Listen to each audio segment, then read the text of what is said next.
I'd like to call this meeting to order of the annual meeting of Rivergrass Unitarian Universalist Congregation.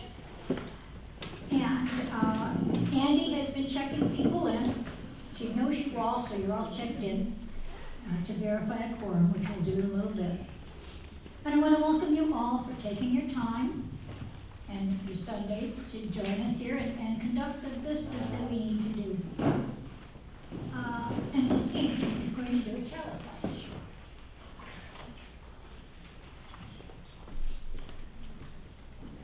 We light this chalice with these words from the Reverend Kenneth Patton.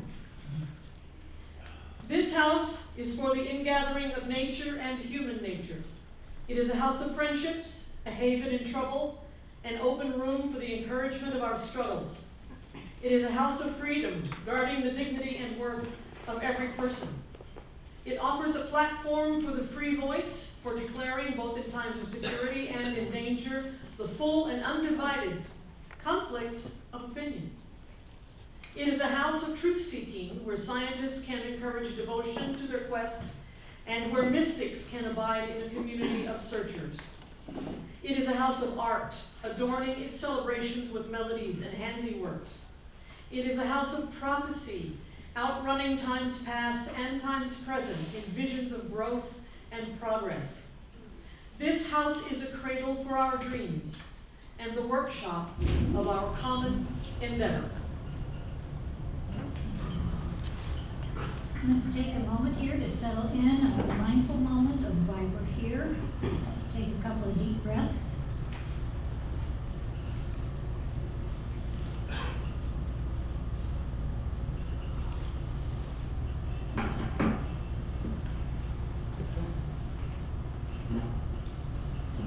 And I have some opening words I'd like to share. Words adapted from a reading from our letter. Go. It's called thresholds. We cross them every day, from room to room, from outside to inside and back again, from here to there, from anywhere to everywhere, from age to age. Each threshold offers an opportunity for change, for renewal, for transformation. From what we were and what we are to what we can be. And we are facing new thresholds day by day here at the river. So thank you for being here and participating in the life of the river. And Andy Perez, our secretary, do we have a quorum? Yes.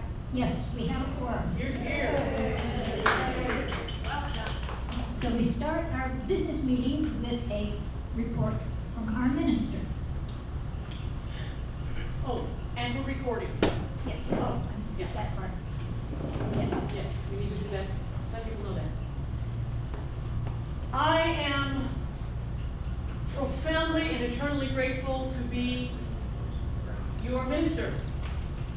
We are bringing to a close our 12th year together.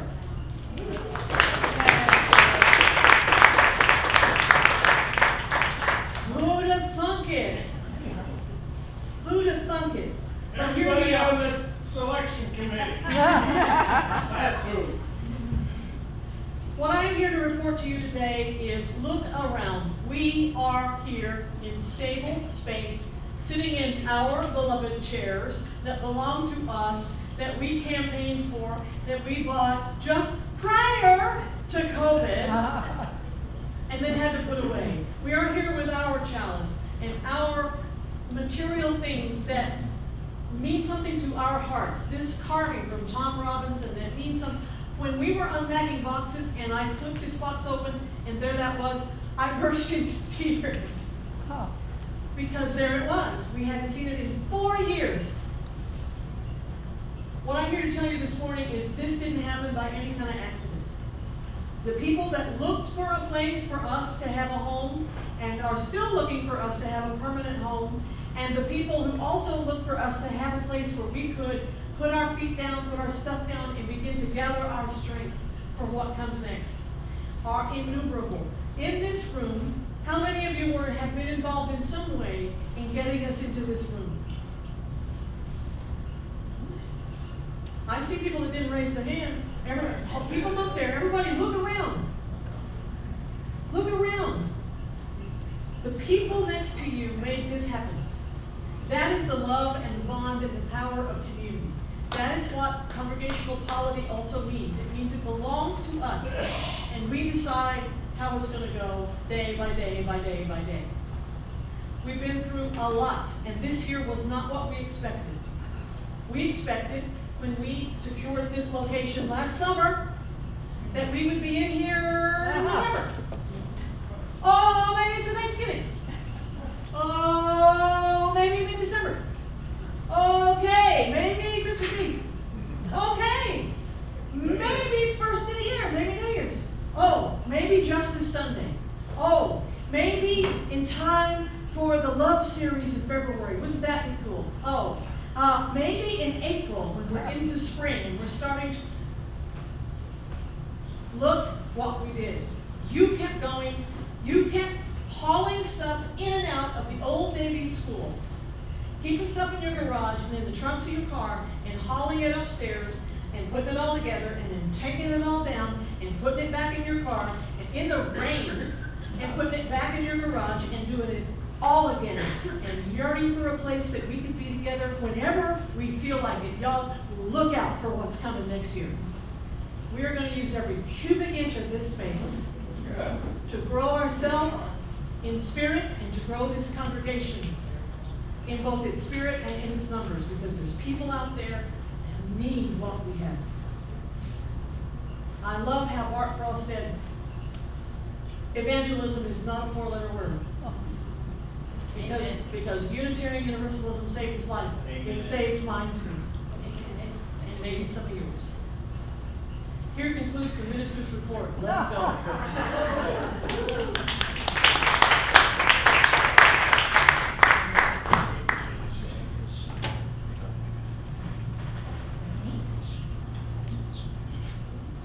Okay. All right, I'm back again. And I have to tell you, I always am amazed that sometimes Amy and I are on the same plane. She says things that, well, I was going to say. Anyway, my report is, I want to tell you, it has been an absolute honor to serve as president of this beloved community for 4 years.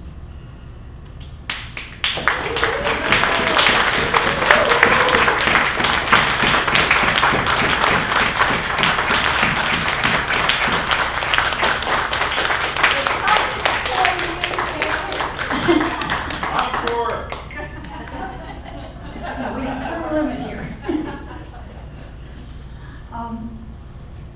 And I have to tell you, when I took over 4 years ago, in my heart, and I probably told a number of you people, I was going to be the president that moved us into our permanent home. Well, that didn't happen. Shortly after that was COVID, and as Amy suggested, we had to break our lease, move out, and we went to virtual services for 4 years.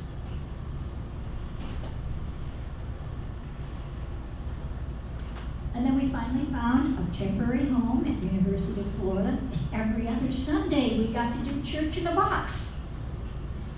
And then somebody found Old Davy School, where we could go every Sunday. And let me tell you, as Amy mentioned, church in a box was a challenge there. There was no place to store our stuff. And that setup and breakdown team, were phenomenal. I mean, the stuff they had to haul up and back, and as Amy said, in the rain. And sometimes, oh, I'm not going to be here next Sunday, somebody else has to take this suitcase. So we had a lot of planning to do. I totally admire those people. I mean, it really, really, really was a challenge. And then we found this place. a challenge, as Amy mentioned. It took us a long time, and there were lots and lots of people. As you notice, people who raised their hands on helping unpack and rearrange and everything. But to my mind, there were 4 people in this congregation that we really seriously need to give big thanks to because they gave above and beyond. And number 1, quick high over this, is my Kim Bresnahan. He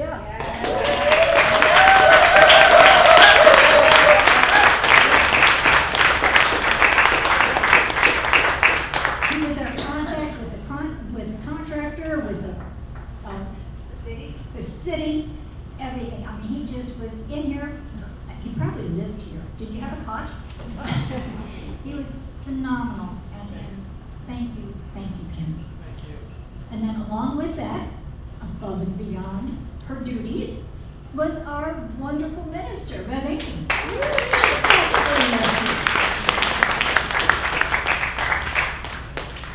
And also another couple who were here day in and spent whole days unpacking and arranging, our beloved Karen and Gary Gonzalez.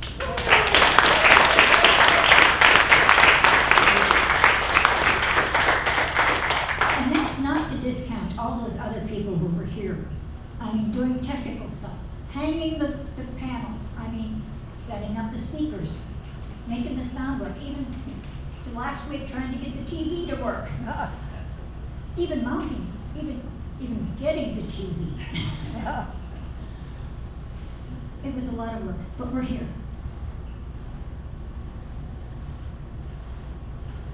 So from our very beginning, our goal has always been to be a beacon of liberal religion in western Broward County.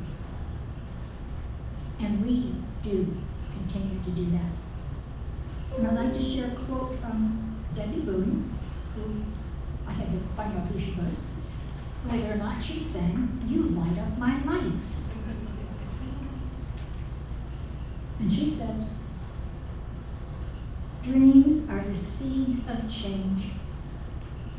Nothing ever grows without a seed, and nothing ever changes without a dream. And we do continue to dream." So we continue to dream and to go and flow and grow the river way. This is a marvelous, beloved community. Thank you.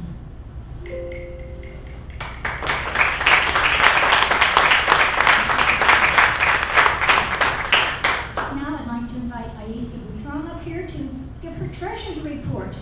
You can have a financial status report of where we are right now. And the donator of our kitchenette.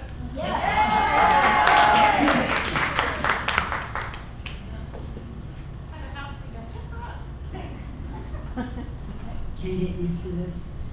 Alrighty.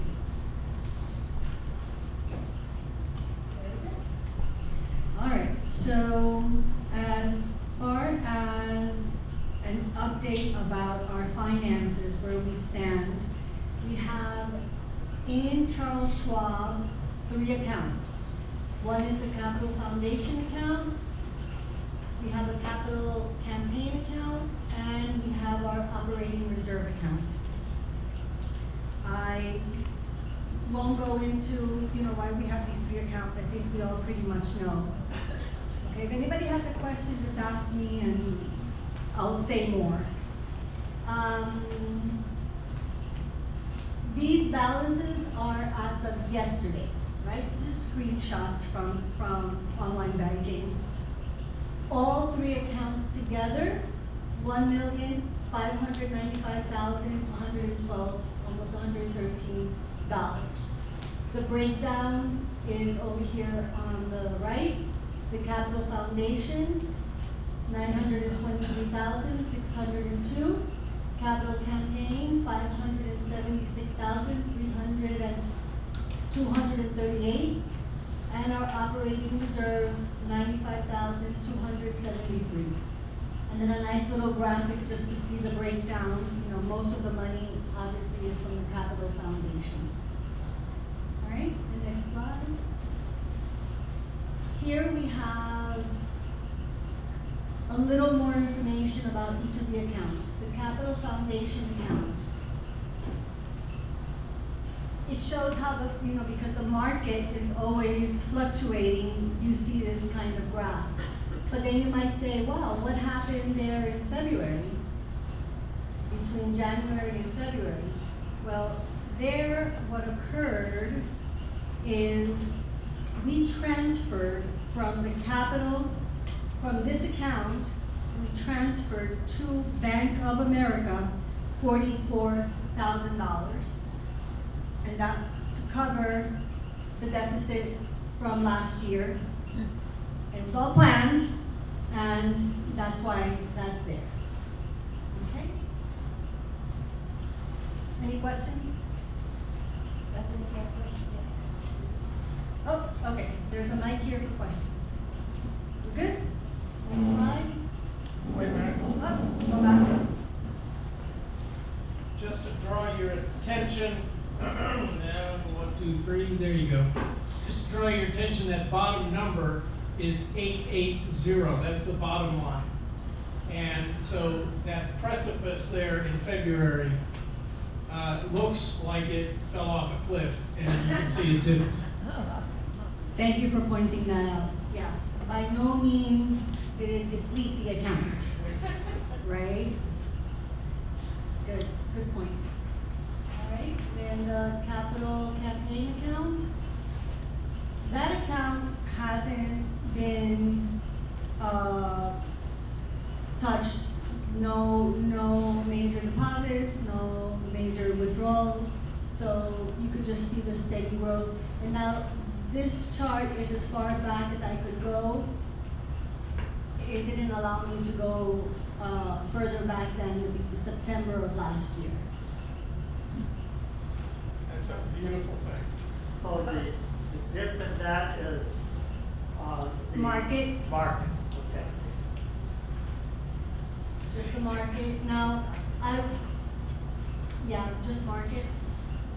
That I know of, we didn't do anything with this account for it all year long.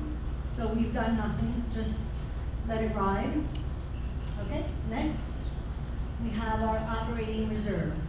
So here's where, when we have a budget and we plan for a deficit, this is where the money will come from this account. It'll be transferred to our Bank of America operating account where we pay our bills from. So here, this is, I like the way it shows it because it really, you could see all the different changes. So in October of 2023, you see that big dip, right? That was $35,000 that were transferred to Bank of America. So it goes down, right? Then at the end of January, you see that it goes way up. So that's the $44,000 that were transferred from the Capital Foundation account that you saw in that first slide, where there was like a dip. That money came in here. Okay? $44,000. Then in February, at the end of February, it was February 28th, you see this dip. That's $22,000 that were transferred from this account to our Bank of America operating account. Now these transfers were necessary to cover, again, the deficit, which, expenses for the construction, the build out, etc. All right? Any questions about this? Pretty clear, right? Okay, next. All right. So here in this chart, you can see, this is pledge fulfillment. By month, by fiscal year, we've been tracking it since 2014 to 2015. Every month has its own color. This is as of April. You can see that our pledge fulfillment is at 80%. Now, if you wanna compare it to prior years, it's not the best, right? We've done better in the past. Statements, were sent out in March so that everybody, got that notification of where their pledge fulfillment status is. Now again, we do what we do here at the congregation because of these pledges. And it goes from pledges to actually receiving, right, the fulfillment. This is how it all happens. This is how it can all happen. Any questions? Now, I do want to take a little moment to thank Rita, because honestly, without her, we might not be at 80%. She has hustled, like I would not be able to hustle, to get in touch with everyone individually, to help in any way necessary, so that we can get these pledges fulfilled.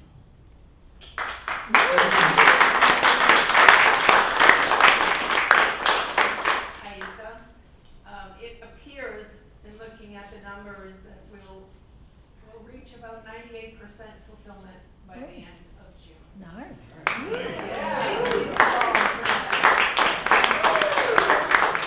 Say that again, please, Rita. Rita just announced that it appears, based on calls and calculations, that by the end of June, our pledge fulfillment will be at 98%. That's great. So that's very good news. That's y'all. That's miraculous. I'm sorry, jump. Go ahead, Amy. Yeah, that'll be almost all-time high. That's true. Compared, like 2020, 2021, it will be up in that range. So yes, thank you very much. Alrighty. Alright, so what does this all look like in, at the bottom line, right? Like our accounts. So the money, all the pledges, any income goes into our Bank of America account. And the expenses come out of there as well. For year to date, to the end of April, total income, you can see there, $207,475. We budgeted a little less, about $9,000 less. Our expenses, year to date total, $277,259. We budgeted for more, $295,791. And you can see the variance there. So our expenses came in $18,000, $200 less. But again, our net shows that deficit, right? We knew that.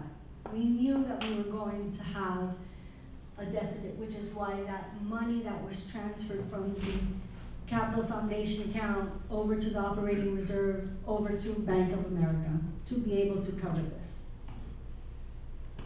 Any questions about this? Yeah, this isn't really a question. And Brett, correct me if I'm wrong, okay? I just want to make sure everyone knows. Alright. It's just so they can hear you too on, Zoom. Brett, correct me if I'm wrong. I just wanted people to know that the money that's coming out of the Capital Foundation, that's strictly capital gains, correct? In other words, we can't touch the principal. Income. Correct. It's income, so it's gains, it's interest, but we can't touch the principal. So there's real limits on what we can remove from the foundation. Correct, and because they are in investment accounts, we don't really know how much we can withdraw until the moment comes that we need it, and then we see what's the principal, or rather the amount that we can't touch and how much it has grown. We can only expect and hope that the money will be there when we need to make these transfers. Gary? If our hidden talent, if our unsung hero is correct, which I assume she is, what would that number look like on June 30th? The total income? Yeah. Can you repeat the question, please? Yes, I can. If our hidden talent, if our unsung hero, Rita, is correct, which I believe she is because she always is, what would the total income look like on June 30th? Well, we would reach our budget income and beyond. Well, let me see what the pledge total is. Let me That's just what- that's what explain he wants this. to know. It's hard to know, because remember, we had a budget last year from all your pledges, and then during the year, we had a number of new people join, which added to that budget, but our budget number didn't change. And I want to also commend people. When I contacted you about individually, many people stepped up and paid prior year pledges that they had forgotten they hadn't paid, because many times you think it's coming out of your credit card, and it isn't. So we have about $5,000 extra in prior year pledges. So you've responded, and how that income will come in, and I say 98%, it is whatever it's going to be, and I can't really tell you what it is, because I'm expecting, according to my numbers, that everyone, probably, we have 81 pledging units, and 60 of them are on Rita, target. can you talk into the mic? Sorry, 60 people are on target and others are catching up. So, you know, it's up to you what these numbers end up being. I don't know if I answered your question, but that's kind of where we are. So Gary, it's a little tough to answer it because there's different revenue streams. So like, by how much is that number gonna grow? It's really hard to predict. But what I can tell you is that we budgeted to receive in pledges $205,608. So 98% of that is 201,496.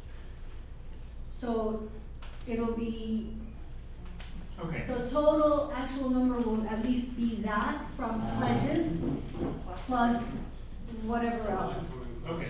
Fundraisers, Sunday plate, Got it. And expenses still coming in. and expenses, of course. Okay.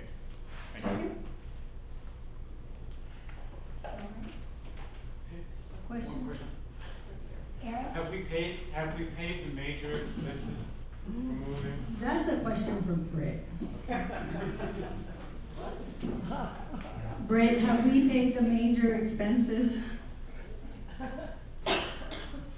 We still have 15,000 and change that needs to be paid for the build out. So when you look at the total expenses there, we expected to pay an additional 15 to 16,000 on top of that at this point.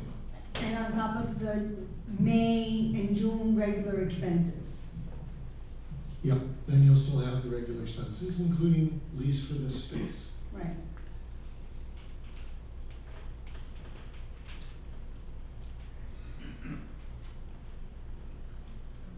Alrighty, yes.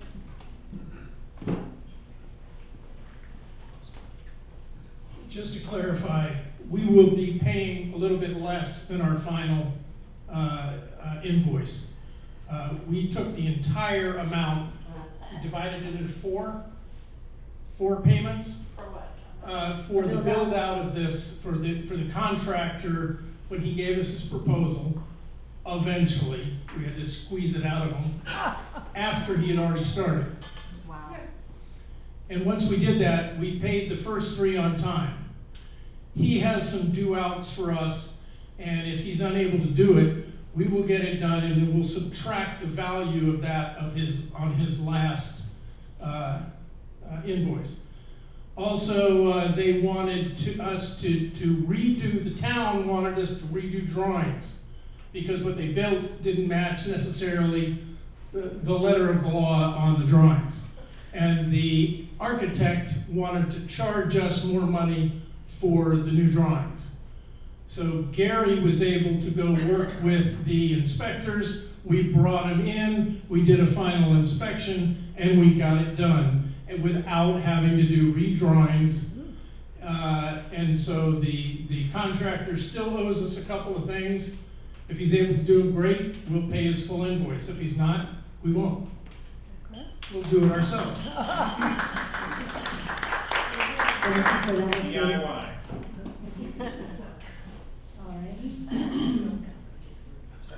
Any other questions about where we stand as far as our finances? All right, so before I give it back to Kathy, I also want to thank all of you for fulfilling your pledges. Again, now that I'm treasurer, you know, I have a completely different perspective. You know, yeah.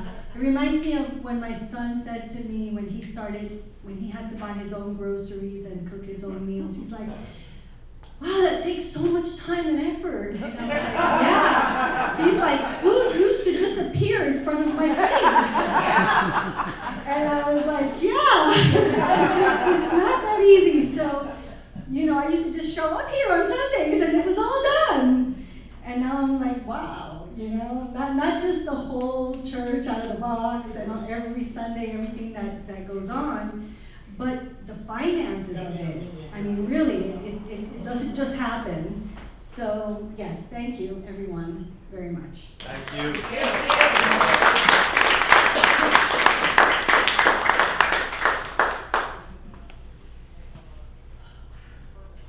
Okay, and last we get to hear from our religious educator, Karen.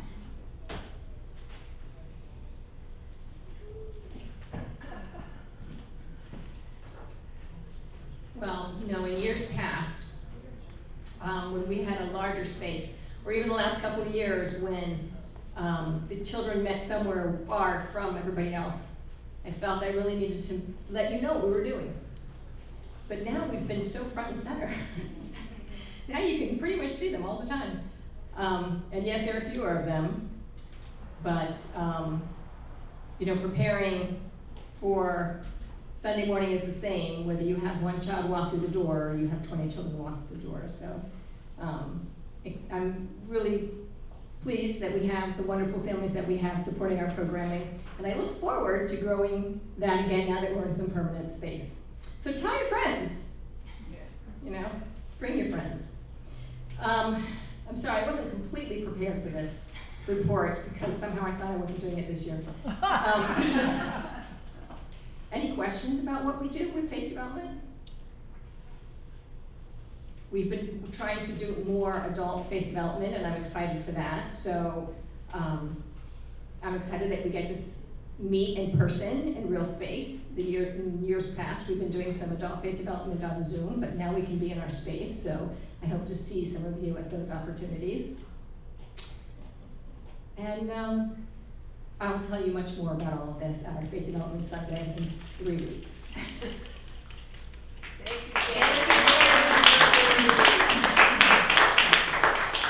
And I'd also like to notice we've had babies. Maybe not regularly, but we have babies. And that's why we fund a Sunday assistant so somebody can be in the nursery to take care of those babies. Alrighty, moving on. I'm going to tell you a little bit about voting. Those of you in here, we're going to do it by voice vote, mostly. Those of you on Zoom, what I ask you to do is put your vote in the chat and private message it to Susan so that she can count the ayes and noes. If we end up having to do a ballot, there will be other instructions. So first of all, along with our business here, we need to approve the minutes from the annual meeting last year, May 23rd, 2023. So moved. Ken has moved to approve. Is there a Second. Rita is second. All those in favor say aye. Aye. Opposed? Any abstentions? And everything's clear with Zoom, right? Yeah, I guess so. Thank you. All right, motion carries, that's adopted. All right, and now, one of the fun things is an election of our Board of Trustees. So we have slate that the nominating committee prepared. There is a time before this meeting that people can submit nominations. We do not take nominations from the floor. So, this year we have, for 2-year terms, running for president is Leanna Bresnahan. Treasurer Aisa is going to serve, is willing to serve another 2 years as treasurer. Trustees, we have Audrey Stang and Mindy Lawless Coker. Mindy's on Zoom. And there are 1-year terms. Jerry Mikulski is going to fill in as secretary, and we have 2 trustees to fill 1-year terms, and that would be Andrew Wheat and Andy Perez. And also on the slate would be your nominating committee for next year. The congregation elects 3, and then the board will select another 3, so that there's 6 people on the nominating team. Those up for the nominating committee are myself, Peter Fox, and Diane Lade. So that's the slate. Do I hear a motion to accept the slate? So moved. To accept. Then I got lots of them. Somebody raise your hand and tell me. Ken, again. Somebody else? Second, all right, catch it is a second. All those in favor, say aye. Aye. Opposed? Motion carried, and we adopt the slate as our new officer.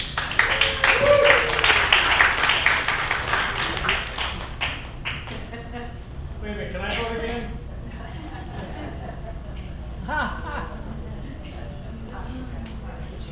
All right, guys, I lost my last.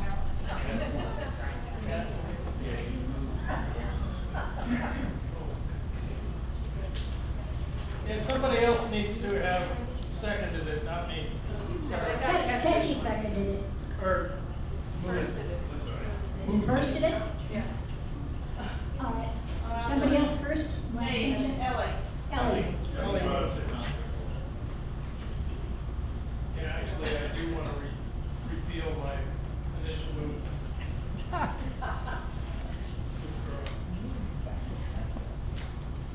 I'm fumbling here because I lost the last page.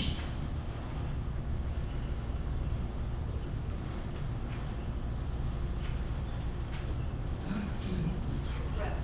Deep breath. Youth rep is next. Huh? Youth rep. Youth rep. Do we have a youth rep? Um, It's up to the youth to appoint a youth rep for the board, and I don't think we've got an active youth team right now. Alrighty, so then we move on, oh, wait. It's probably over here.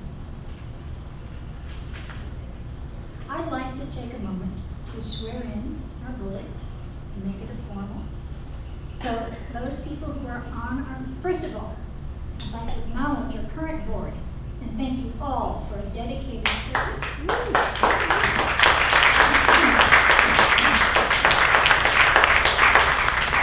You have completed your 2-year terms, and those of you who are continuing to complete your 2-year terms, thank you very much. So if we would have our new board come up here, and that would be Leanna. Vice President is Maureen. Ice is treasurer. Secretary is Jerry Mikulski. Jerry. And board members, Andrew, Andy, Audrey, I'm sorry. And Mindy, thank you.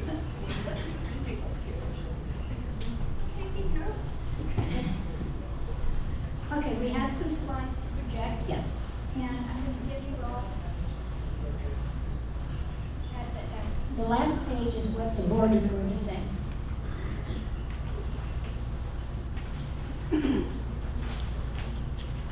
Okay, thank you. Will the members of Rivergrass please stand? If you can, stand at the table. Mindful of the covenant which we have made to affirm and promote the values of our Rivergrass congregation. Together at this annual meeting to support and confirm the election of our officers, directors, and members of the nominating committee.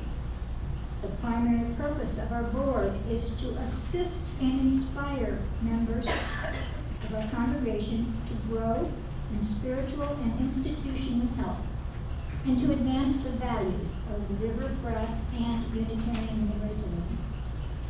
Therefore, we charge you, our officers, directors, and members of the nominating committee, to dutifully engage in measures that fulfill these purposes to the best of your ability. Will you, who have been elected at this annual meeting, accept this charge to serve faithfully and diligently, and to work to serve the best interest of our congregation?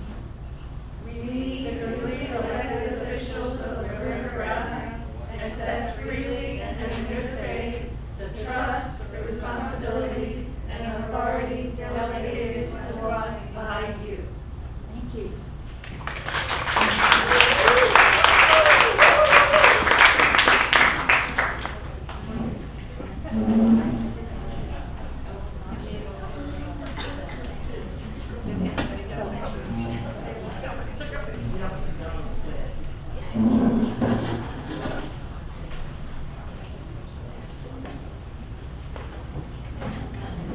And now the most anticipated part of our meeting, the budget.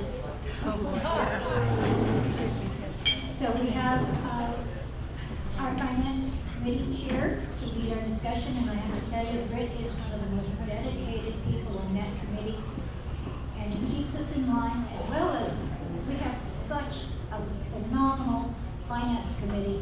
It's impressive. Amen to that. And Britt, it's up to you, darling. Okay.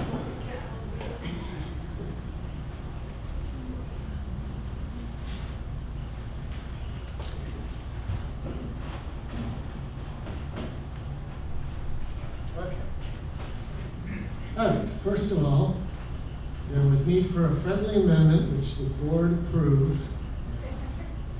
Okay, which the board accepted. Hopefully no one will have a problem with the board accepting that here, because it brought down our expenses by a significant amount. First of all, this slightly smaller one, but still important, we did determine that the hosting for our website will be paid in full for the next 3 years this year, which we had budgeted for this year, but then thought that we were going to have to pay it annually instead. So that knocks $240 off of our proposed budget for next year. And the big one, there was a transcription error, which I did not catch and no one else caught, in the amount of monthly costs for the lease, which knocks the cost of the lease down significantly, about $16,000.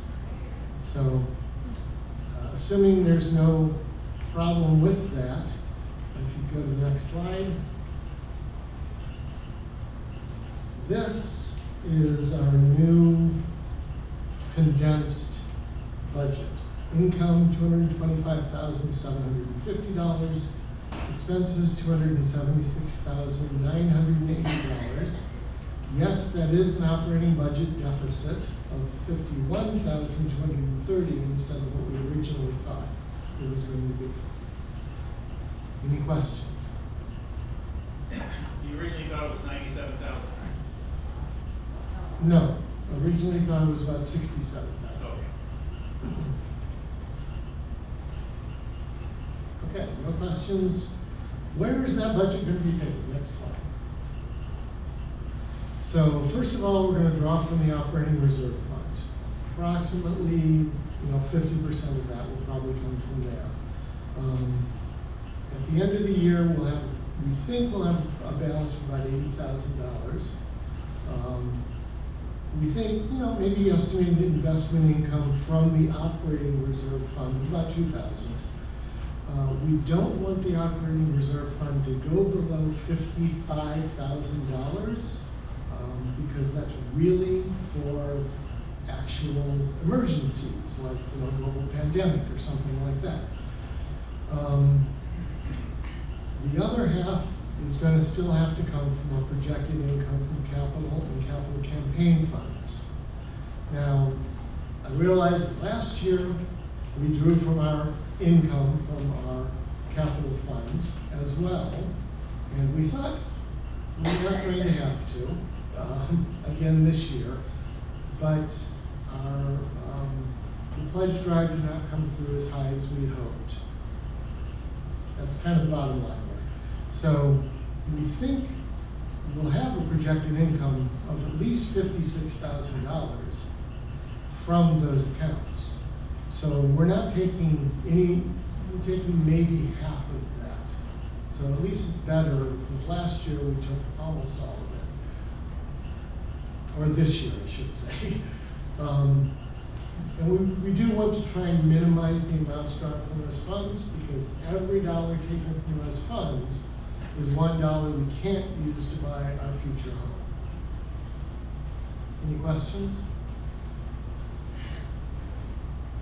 All right, so I believe Kathy, you handed out the kind of revised total budget in more detail. Are there more copies of that? No, I'll share. On the front of this table?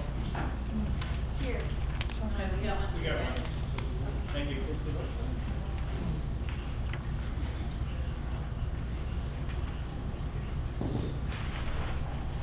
This is pretty much the budget that we sent out earlier with those 2 amendments. Well, I guess I need a motion first. Do I hear a motion to approve the budget? So moved. Gary Gonzalez, is there? No, take it away. Ah, Take it away. I rescinded. all right. I also have a conflict. Oh, all right, that's right. Oh, good. Drea Kelly has most moved. Do we have a second? I'll second. I've got lots of seconds. Beth Kaufman. Is there any further discussion? I've been to churches where our budget was a battle. Took hours and hours over nickel and dime. This congregation is just phenomenal. The trust we put in and the care that our finance committee puts it together is why we can do this. So, I'm sorry, who was the second? Bev. Alrighty, all those in favor say aye. Aye. Are there anybody opposed? Are there any abstentions?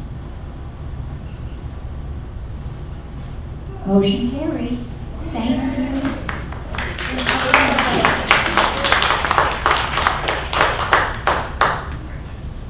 What's next on my agenda? I think we're done. Is there any further business? Seeing any, oh, we need to distinguish the chalice.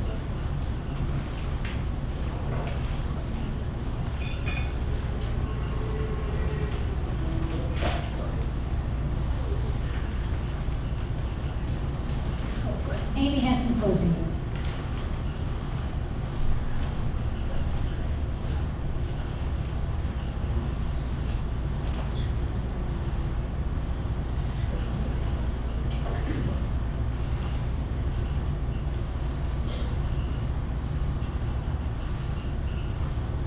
Be ours a religion which like sunshine goes everywhere.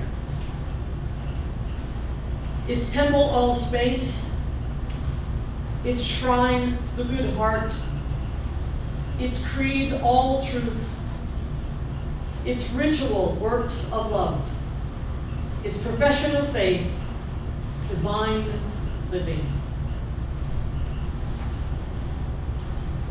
Theodore Parker. Thank you. So, being no further business, do I hear a motion to adjourn? And I heard a move over there from Britt. Is there a second? Second. All those in favor? Aye. I doubt it, but is there anybody opposed?